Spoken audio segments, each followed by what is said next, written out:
Consultorio jurídico a esta hora en el Café de la Mañana y la invitación es a que ustedes televidentes, si tienen inquietudes, la hagan en este momento o la envíen a través de nuestra línea de WhatsApp. ¿Por qué? Porque llega la firma Tirado, Escobar y Abogados a resolverlas. Así que doctora Diana Fiesco nuevamente está en su casa. Muy buenos días, muchísimas gracias. Bueno, vamos a tocar dos temas para que los televidentes desde ya se vayan ubicando. Y es uno, pensión de invalidez, dos, pensión de sobrevivientes. Si bien hemos hablado de pensión de invalidez, teniendo en cuenta que invalidez es la disminución en la capacidad física para laborar, ¿quiénes vendrían a poder acceder a este tipo de pensiones? Bueno, primero las personas que tengan una calificación de la pérdida de capacidad laboral igual o superior al 50% y adicional que desde la fecha de estructuración, 3 años hacia atrás, acrediten en principio 50 semanas cotizadas al sistema. Pero dicen algunos televidentes que no han logrado tener una categoría de no rehabilitación. Este concepto, ¿qué tan importante es para poder acceder a la pensión de invalidez? Bueno, este concepto de no rehabilitación sí es un documento muy importante porque es una certificación médica que te va a expedir el especialista que esté tratando al paciente, donde simplemente deja una constancia que todas las patologías que tiene la persona no van a sufrir ninguna mejoría. Por lo tanto, su enfermedad o se va a estancar en el estado en el que se encuentra o, por el contrario, va a haber una desmejoría con el transcurrir del tiempo. Es decir, que si la persona no logra tener esta calificación, ¿no podría obtener la pensión de invalidez? Para las calificaciones de la pérdida de capacidad laboral, todos los fondos dentro de la documentación para iniciar el trámite solicitan este documento.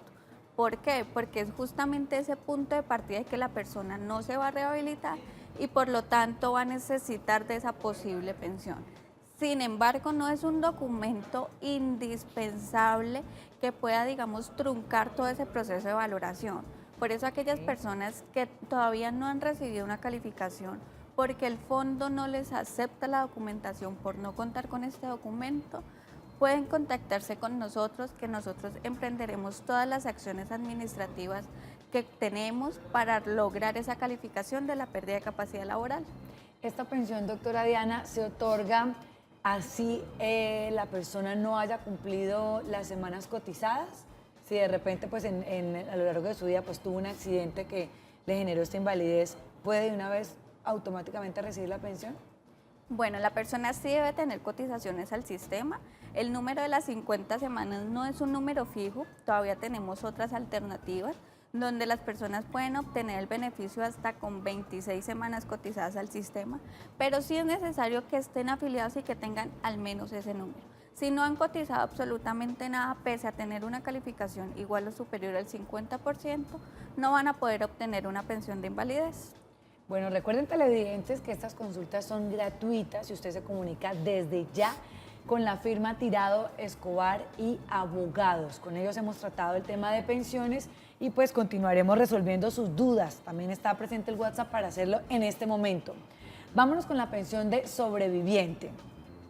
Nos preguntan, ¿la pensión por el fallecimiento del esposo se le otorga a la cónyuge e hijos?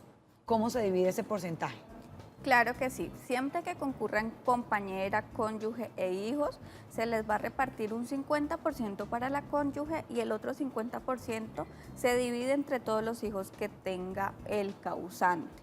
Entonces ambos van a tener derecho, unos en mayor medida que otros, pero van a recibir esta prestación. Bueno, ya vamos a entrar entonces en materia de la pensión de sobrevivientes, no sin antes, me llegaron dos preguntas con respecto a pensión de invalidez. Vamos a leer qué opinan nuestros televidentes. Y la pregunta dice, buenos días doctora, mi mamá se pensionó en el año 2007 con solo 300 semanas por enfermedad, pero empezó a recibir su dinero hasta el 2015. Esos años no fueron pagados, quería saber si los pagan como restitución. Bueno, por lo que pregunta nuestra televidente, es un retroactivo pensional y es posible que tenga derecho. Sin embargo, todo va a depender exclusivamente de la fecha en la que se haya reclamado, la fecha exacta en la que le haya sido reconocida la prestación y adicional si ha presentado reclamaciones.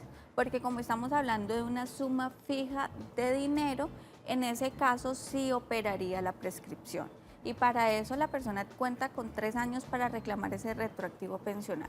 Si logramos evidenciar que no ha transcurrido más de ese tiempo, sí es posible pedir ese retroactivo desde el año 2007. Bueno, hay una posibilidad. Recuerde usted asesorarse de abogados antes de tomar cualquier decisión. Vámonos con la segunda pregunta. El televidente nos dice: buenos días, es que me dicen que tengo derecho a un aporte por la pensión de mi esposo, que tengo que pedir en Colpensiones un formulario y llenarlo y así me reembolsan el aporte. Bueno, seguramente lo que hace referencia es al incremento pensional que también ya hemos tratado. Y claro que sí, si el esposo es pensionado por vejez, si la pensión se reconoció en vigencia de una norma específica, puede tener derecho a ese incremento siempre y cuando dependa económicamente del pensionado. Si ese es el caso, pues tendrían que surtirse unas reclamaciones administrativas y en caso de que se niegue el derecho, pues es necesario entablar ya un proceso judicial. Muy bien, tenemos una pregunta más. Vamos a ir resolviendo una a una y dice: buenos días, si un empleado que falleció en el 2006 cotizó algunas semanas, ¿la esposa tiene derecho a la pensión y todavía se podría solicitar? Claro que sí, tendríamos que evaluar el número específico de semanas junto con la fecha precisa del fallecimiento, pero puede tener derecho, no importa que ya hayan pasado alrededor de 11 años, si el derecho se llegó a consolidar, todavía se puede reclamar. Bueno, viene una pregunta bastante interesante, ahora regresando a la pensión de sobreviviente, y es el siguiente caso, doctora Diana Fiesco. Se dice que recibió la persona la pensión de su esposo que ya falleció, pero resulta que esa mujer volvió a contraer nupcias y al parecer está en vilo esta pensión que ella recibía. ¿Se la podrían quitar o deben mantenérsela? Bueno, esto se origina porque con anterioridad había una norma que disponía esa situación. Decía que si una persona beneficiaria de una pensión de sobrevivientes volvía a contraer matrimonio, pues eso iba a ser una causal para suspender la prestación. Sin embargo, ya en muchos pronunciamientos la Corte ha manifestado que eso no es posible, que eso es una violación a varios derechos fundamentales y por lo tanto puede volver a recibir esa prestación y tiene derecho a que sea reactivada, ingresada en nómina y se le cancele todas las mesadas que no recibió durante el tiempo que duró la suspensión. Bueno, ojo, ojo. Viene este segundo caso también, doctora Diana, y si bien usted nos ha mencionado que la pensión de sobreviviente la recibe la cónyuge y los hijos, ¿qué pasa cuando los hijos cumplen los 18 años y no están estudiando? ¿Continúan recibiendo ese porcentaje o no? No, si el hijo ya cumple más de los 18 años y no acredita estudios, pues ya va a perder el derecho a recibir esta prestación y va a dejar de ser un beneficiario de la mesada pensional. En esos eventos existe una figura que se llama el acrecimiento de la mesada pensional. ¿Y qué significa esto? Que el porcentaje que estaba recibiendo el hijo y que ya ahorita no va a seguir devengando, pues debe pasar en cabeza de la otra beneficiaria. Es decir, la esposa, la compañera permanente, tendría que entrar a recibir no el 50% de la mesada, sino el 100% de la misma. Bueno, vámonos con otra pregunta y es acerca del término. ¿Hay algún límite para poder las personas ir y presentar y reconocer que deben recibir esa pensión de sobrevivencia? Bueno, términos como ya sabemos, no hay para presentar la reclamación, en donde sí existen unos términos bastante cortos, en los que tienen la entidad para dar la respuesta efectiva a la prestación. ¿Qué significa esto? Que si yo presento una reclamación por pensión de sobrevivientes, el fondo de pensiones ante el cual la presento tiene solamente 2 meses para dar respuesta. Si no lo hace en ese periodo, pues van a empezar a correr unos intereses moratorios porque ya se presenta un retardo injustificado frente a la solicitud que presentó la persona.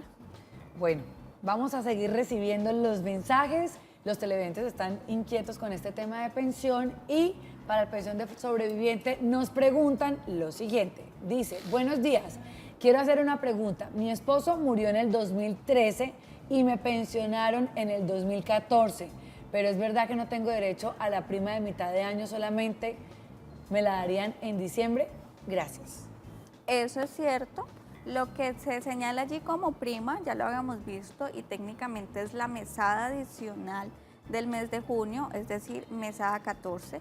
Y si la persona falleció en el 2013, pues ya no va a tener derecho. O sea que si está recibiendo 13 mesadas al año, está recibiendo lo que le corresponde. Muy bien. Nos vamos con nuestro segundo mensajito de WhatsApp. Vamos a resolverlo. Dice, fui madre comunitaria durante 23 hasta el 30 de diciembre del 2016. Tengo 850 semanas y me dicen que debí seguir pagando salud y pensión. Ahora tengo 49 años. ¿Puedo solo pagar pensión ya que soy beneficiaria de mi esposo? Gracias y buen día.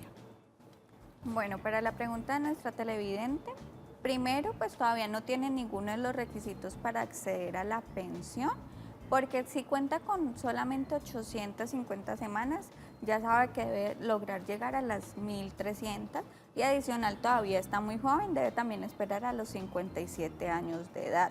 Sin embargo, sí es importante que siga realizando esas cotizaciones de manera juiciosa, porque ya está muy cerca. Y entre más tiempo deje sin cotizar al sistema, pues más va a ser el tiempo que va a tener que esperar para finalmente recibir la mesada pensional. Correcto. Doctora Diana, última pregunta y es, cuando el cónyuge y los hijos, pero entre los hijos hay uno en condición de discapacidad, ¿cómo vendría a repartirse esa mesada por la pensión de sobreviviente?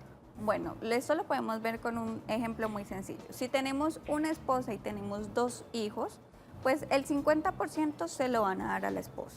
El otro 50% se debe dividir entre los 2 hijos. Eso significa que cada uno va a tener el 25%. Si uno de esos hijos, que no es el discapacitado, cumple la mayoría de edad y no continúa estudiando, pues se le va a acrecentar la mesada inicialmente al hijo inválido. Este hijo inválido tiene derecho a recibir la prestación de por vida, o sea que va a ser beneficiario de la pensión hasta que fallezca. Muy bien, bueno, doctora Diana Fiesco, de la firma Tirado Escobar y Abogados, muchísimas gracias por habernos acompañado y pues la invito a que le diga a los televidentes redes sociales, correo electrónico, números donde se puedan comunicar. Claro que sí, se pueden comunicar a nuestros teléfonos de contacto 697-3401. Todas sus consultas las pueden hacer a través de nuestro correo electrónico, que es consultas@tiradoescobar.com, o visitar nuestra página web, que es www.tiradoescobar.com. Canaltro.com